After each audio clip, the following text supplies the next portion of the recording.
This is a sober living, so technically there is no medical provided. I interview each and every person that comes through. I try to get as much background from the individual himself, as much background from any family member or significant other, so I can get a full picture. Because everybody is completely unique and different. So the more I know about them coming in, the more I can kind of anticipate mood changes, certain behaviors, certain attitudes. I would like to have explanations as to what they might be up against inside themselves. So I don't. In sober living, what we wanted to come up with was kind of a step-down version, not from treatment, but from a recovery house, which means there are certain criteria that must be met, perhaps meeting requirements, testing requirements, cleaning up after yourself, attending house meetings, attending 12-step meetings in the house, being civil, being cordial, being decent, being accountable. And that was new at the time. We provide the environment of understanding first, of compassionate, of encouragement. You know, we can see some pitfalls perhaps that the individual does not know they are about to step in. Or they may be thinking they're doing all they can when really they're doing the same thing they've done before, only they don't have the inebriated behavior that went with it.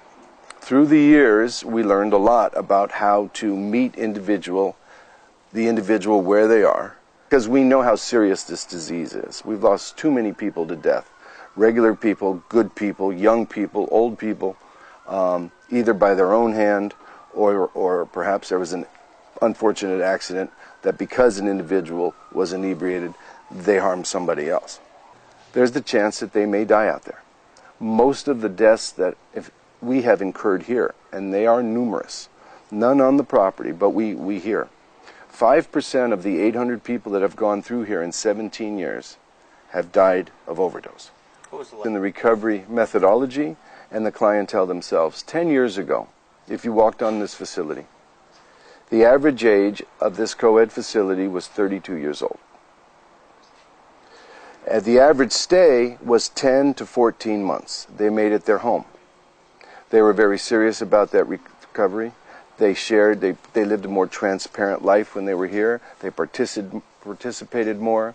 They had more to lose. They felt that the timer on their party days, if you will, was up, and they needed to take life more seriously before they were out of time. Today, the average clientele, up until 6 months ago when I changed, my average clientele was 22 years old. They wanted to be out of here in a month.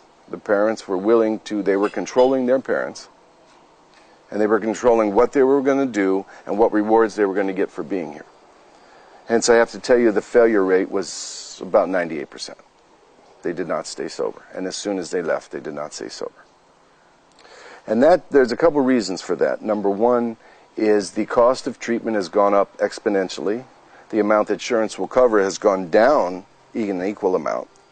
So the parents get fed up and they don't know what to do with these kids and they can't deal with them anymore. So they put them in sober living. The problem with that is they're not ready to face the truth about themselves because they're living in delusion that there is no problem, that they will be rescued anyway, and this is all their parents can afford, and the parents are done parenting them. So what we have done is we decided to go male only, 25 years and up, and build a real community of camaraderie, brotherhood, like-minded individuals that can support each other, because gender-specific does have its advantages. Age groups, similar age groups, do have their advantages. And their life experience at that point, be they a father that has been expelled from home with a child there, professionals who could lose their career that they've been working for their whole lives. By the time these individuals come into this house, it's a much more serious event, and they take it more serious. It doesn't mean that you don't have your occasional relapse. which we don't toss somebody out for relapsing. We study each individual's past performance here, what happened, we bring it up to the rest of the men, and in 99.9% of the time, they're allowed to stay and continue. Well, first of all, I would advise any client that we have to concentrate on staying abstinence-free for the time being. Now, abstinence-free is not recovery. It's the price of admission. I will not have the ability to exert myself, to self-analyze, to invite another human being to sponsor me, to listen to me, to give me constructive feedback, because what that individual needs to do before anything else is make a commitment to his sobriety and prove to himself that he can stay sober. At that point, it might be time to approach your significant other and present not perhaps every single detail, because you don't want to harm innocent people, but tell them the truth about what you're struggling with, because they don't even know when they first come in.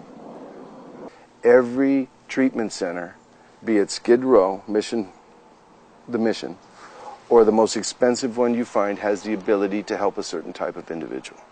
The reason we changed to male only is because I wanted a certain male of a certain age that had the ability to hear, to understand the seriousness of his illness, that perhaps has something to lose, so he's more invested in working hard. What I started to see in the nature of the business was that most sober livings would be a catch-all for anybody who could pay a bit. And they're very unprepared to hit a sober living because they're not really coming out of treatment anymore because they can't afford treatment. Remember, sober living would be a lower cost alternative to recovery. Many people realize they have a problem, go to Alcoholics Anonymous, live at home, and continue to work.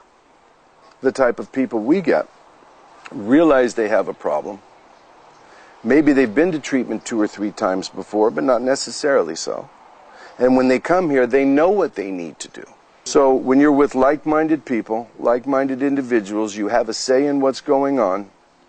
And ultimately, either you're going to apply yourself or you're not, which is sober living. It's safe, supportive housing.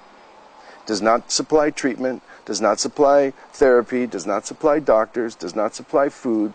It supplies a caring, compassionate community of like-minded men. I have one other man with me. He's 20 years sober, so between the two of us, we have 52 years of recovery experience. We have 5 houses, a total of 15 men maximum. We have single rooms. 50% of our rooms are private rooms, and the other 50% are double occupancy. There's a lot of elbow room, there's a lot of space. The thing about working with human beings and emotion and the spirituality and mind and problems and issues that all human beings have is when you share yourself with another human being week after week, month after month, in some cases year after year, you know them very well, they know you very well, you've cried together, you've laughed together, you've reprimanded them, you've picked them up, you've apologized, you've accepted apologies. You don't necessarily see the results in that year or two. Sometimes you do. It's a blessing when you do. And if I can't see results, I make sure that I'm trying to plant seeds. And